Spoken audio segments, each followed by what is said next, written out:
Hi viewers, நான் உங்க புகழ். எப்பப்பா இந்த வேலைக்கு போகாம எப்படி தான் வீட்டில் இருக்கானே தெரியலப்பா. ஒரு மாசமா எனக்கு பைத்தியம் பிடிக்குதுப்பா. போர் அடிக்குதுன்னு சரி லேப்டாப் எடுக்கலாம்னு போனா ஒரு வருஷமா லேப்டாப் எடுக்காம இந்த நிலவு இருந்துச்சு. சுத்தம் பண்ணி ஆன் பண்ணா ஆன் ஆகலை. ஏன்னு பார்த்தீங்கன்னா சுத்தமாக சார்ஜ் இல்லை. சரி சார்ஜ் போட்டேன், சார்ஜ் ஏச்சு நல்லாவே ஏறினது. சரி கொஞ்ச நேரம் கழிச்சு ஆன் பண்ணா ஆன் ஆயிடுச்சு. பரவாயில்லப்பா, ஒரு வருஷம் கழிச்சு லேப்டாப் ஆன் பண்ணுறேன். ஆன் பண்ணவே நல்லா ஓப்பன் ஆகி சடன்லி பார்த்தீங்கன்னா பாஸ்வேர்டு கேட்டுச்சு. பாஸ்வேர்டு மறந்துட்டேன். அதுக்கப்புறம் எப்படி வச்சு பாஸ்வேர்டு ஆன் பண்ணேன். ஆன் பண்ணே நம்ம போட்டதான் எப்படி ஜம்முன்னு இது பாருங்க.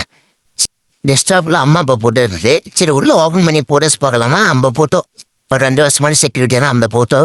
சரி முடிஞ்சு வெளியே முழக்கம் போனால் ஒரு புழு இருந்தது. என்னன்னு பார்த்தீங்கன்னா சொன்ன புழு. இது பட்டுச்சுன்னா உடம்பு ஃபுல்லாக தட்டு போட்டுரும். சரி பக்கமே போகல, சும்மா வீடியோ மட்டும் எடுத்துகிட்டு வந்துட்டேன். சரி அப்படியே பையலுக்கு ஃபோன் பண்ணாங்க. செலமெட்டி போனால் கேட்கலாம் போனால் உள்ளே கேக் செஞ்சுட்டு இருந்தாங்க. அதுக்கு முன்னால் அப்படியே நின்று பார்த்துட்டு இருந்தேன் எப்படி செய்கிறாங்க என்னென்ன போடுறாங்கன்னு. அதை அப்படியே பார்த்துட்டு ஸ்நாக்ஸ் சாப்பிடலாம் அரசம்பட்டி போனோம். அரசம்பட்டி போயிட்டு 12 ரோட்டில் எப்பவுமே நம்ம சாப்பாடு கடையில் எல்லா பயிர்களும் போயிட்டு ஆளுக்கு அது இதுன்னு கும்னு அடித்து சாப்பிட்டு அப்படியே வந்தோம். வர வழி பார்த்தீங்கன்னா நம்ம பாரு ரெடி தான். தமிழ்நாட்டின் மிகப்பெரிய ஏரி. வேற லெவல் ஈவினிங் டைம் போனதுனால லைட்டாக மறைச்சி அதில் மீன் பிடிக்க போயிருந்தாங்க. சிலு சிலுன்னு காற்று சும்மா ஜம்முன்னு இருந்தது.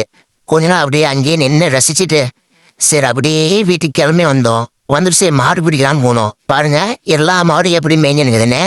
எங்க மாடு போடுங்க உண்ணாவிரதம் இருக்கு போல.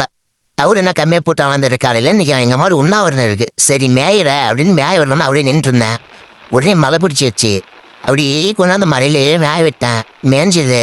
நானும் மலையிலேயே கொஞ்சம் இந்த சாரல் மலையில் நின்றுட்டு இருந்தேன். நேற்றுக்கு ஈவினிங் வாக்கில் சிலம்பட்டி போனேன்.